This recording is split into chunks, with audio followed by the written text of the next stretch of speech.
That's pretty crazy. Self-service stores everywhere in South Korea. I think that's unreal.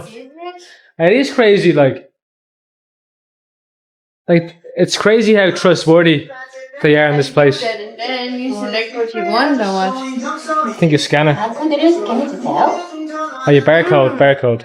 요즘 전 세계 여행 유튜버들이 약속이라도 한 듯 몰려드는 한국 도시가 하나 있습니다.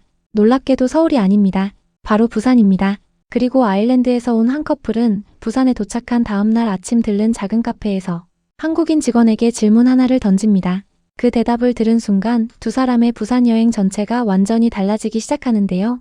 과연 이 평범한 동네 카페에서 무슨 일이 있었던 걸까요? 질문은 정말 단순했습니다. 이 동네에 사는 건 어떤 느낌이에요? 돌아온 대답도 특별할 게 없었죠. 여기는 정말 바쁜 도시예요. 늘 활기가 넘치는 곳이죠.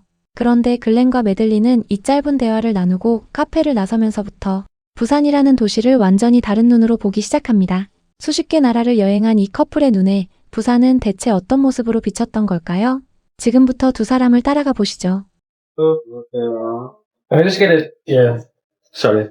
Ice Americano? Ice Americano. Yes, please. How's your day going? Good? Yeah. Yeah? Thank you.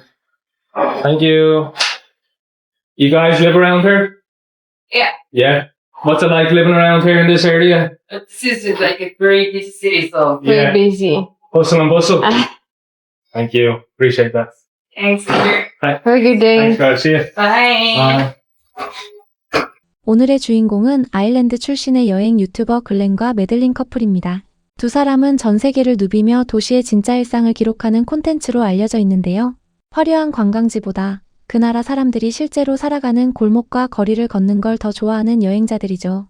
그런 두 사람이 부산에서의 첫 하루를 시작합니다. 사실 글렌은 카페에서 커피를 주문할 때부터 이미 한 번 놀랐습니다. 직원에게 말할 필요도 없이 화면 터치 한 번으로 주문이 끝나버렸기 때문인데요. 매들린은 말차 라떼를, 글렌은 아메리카노를 주문하며 한국의 키오스크 문화를 처음 체험합니다. 사소해 보이는 이 장면 하나에도 두 사람은 한국이 얼마나 빠르고 편리한 나라인지를 실감하기 시작하죠. 커피를 들고 카페를 나선 커플이 다음으로 향한 곳은 동네 편의점이었습니다. 그런데 편의점 안을 둘러보던 글렌이 또 한 번 눈이 휘둥그레지는데요. 진열대에 놓인 단백질 음료의 단백질 함량이 무려 40g이었기 때문입니다. 글렌은 햄과 계란이 가득 든 샌드위치 2개를 집어들며 가격을 확인하고는 헛웃음을 짓습니다. 한국 돈으로 단돈 몇천 원, 유럽 돈으로는 5유로도 되지 않는 가격이었기 때문이죠. 이 정도 양의 이 가격이면 웬만한 식당 음식보다 훨씬 낫다며 두 사람은 도무지 믿기지 않는다는 표정을 짓습니다. 유럽에서 편의점 음식이라고 하면 대충 끼니를 때우는 수준인데 한국 편의점은 차원이 다르다며 연신 감탄을 쏟아냅니다. 그런데 이날 부산의 날씨는 두 사람에게 또 다른 시련을 안겨줬는데요. 9월 초인데도 체감 온도가 34도까지 치솟는 늦여름 폭염이 두 사람을 그대로 덮친 겁니다. 글렌은 지금 완전히 통구이가 되고 있다며 너스레를 떨고 매들리는 이온 음료를 손에서 놓지 못합니다. 그러면서도 두 사람은 그래도 한국을 볼 수 있으니 이 더위쯤은 괜찮다며 웃어넘기는데요. 이제 본격적으로 부산을 탐험하기 위해 버스를 찾아 나선 두 사람. 글렌은 길 찾는 방법을 구독자들에게 직접 설명합니다. 세계 어디를 가도 구글 지도만 믿었던 이 여행자가 한국에서는 한국 토종 앱이 훨씬 낫다고 인정하는 장면이었죠. 글렌은 네이버 지도가 구글맵보다 정확하고 효율적이라며 한국에서는 무조건 이 앱을 깔라고 강조합니다. But it's quite a bit spread out. So every kind of tourist attraction takes 20 minutes by bus. So, and in case you're wondering how we find the bus, you download the Naver app and it works like Google Maps. And it's just more efficient here in Korea. 버스를 타고 도착한 곳은 소원의 계단이라 불리는 명소였습니다. 192개나 되는 가파른 계단 옆에 작은 모노레일이 천천히 오르내리고 있었는데요.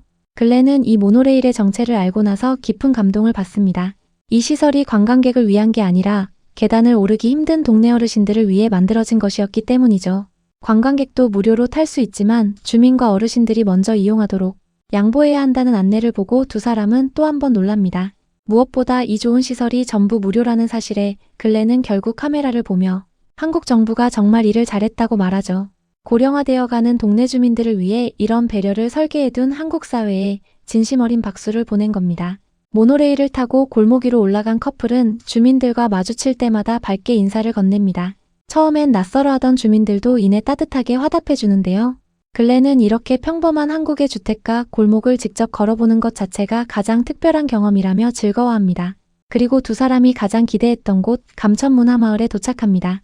산비탈을 따라 알록달록한 집들이 빼곡히 들어선 풍경을 본 순간 메들린은 탄성을 터뜨립니다. 세상에 이걸 좀 보라며 완전히 미쳤다는 말을 연발하는데요. 글렌은 이 마을의 역사를 알고 나서 더욱 놀랍니다. 이곳이 한국전쟁 당시 피란민들이 모여 살던 가난한 동네였다는 사실 때문이었죠. 전쟁 때 피란 온 사람들이 모여 살던 그 동네를 한국 정부가 2009년에 예술마을로 완전히 새롭게 탈바꿈시킨 거라며 두 사람은 깊이 감탄합니다. 가장 힘들었던 시절의 흔적을 세계가 찾아오는 명소로 바꿔놓은 한국의 저력에 진심으로 놀란 거죠. 실제로 두 사람은 이 마을을 동양의 산토린이라고 부르며 그리스의 그 유명한 섬에 비유하기까지 했습니다. 마을 골목을 누비던 커플은 가장 전망 좋은 자리에 멈춰섭니다. 산과 바다, 그리고 빼곡한 도시가 한눈에 들어오는 광경 앞에서 글렌은 한참을 말없이 바라보는데요. 살아있다는 게 느껴지는 곳이라며 지금까지 본 풍경 중에 최고라는 말을 몇 번이나 반복합니다. 산이 바다와 맞닿아 있는 부산만의 독특한 지형이 세계를 누빈 여행자의 마음마저 사로잡은 순간이었습니다. 한참을 걷던 두 사람은 출출함을 느끼고 부산의 명물을 맛보기로 합니다. 바로 부산을 대표하는 음식 돼지국밥이었죠. 국밥과 공깃밥을 합쳐 단돈 10,000원이라는 가격에 글렌은 또 한 번 가성비에 놀랍니다. 처음엔 담백하다 못해 심심한 국물 맛에 살짝 갸웃하던 두 사람. 하지만 옆자리 한국인들을 따라 김치와 양념을 더하자 표정이 완전히 달라집니다.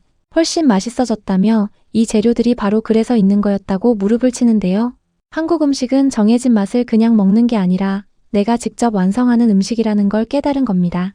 저녁이 되자 커플은 부산타워에 오르기로 합니다. 계단을 오르던 길 두 사람은 곤히 잠든 길고양이 한 마리를 만나 한참을 쓰다듬으며 행복해하는데요. 길고양이가 이렇게 사람을 잘 따른다는 게 너무 사랑스럽다며 연신 웃음을 짓습니다. 드디어 120m 높이에 올라 내려다본 부산의 야경에 두 사람은 또다시 할 말을 잃습니다. 주황빛으로 물든 하늘과 끝없이 펼쳐진 도시의 불빛을 보며 메들린은 정말 믿을 수 없을 만큼 아름답다는 감탄사를 쏟아냅니다. 그런데 진짜 충격적인 장면은 부산타워를 내려온 뒤에 찾아옵니다. 거리를 걷던 두 사람이 무인 휴대폰 케이스 가게를 발견한 건데요. 지키는 사람 하나 없이 물건을 직접 고르고 바코드를 찍어 결제하는 시스템을 본 글렌은 충격에 빠집니다.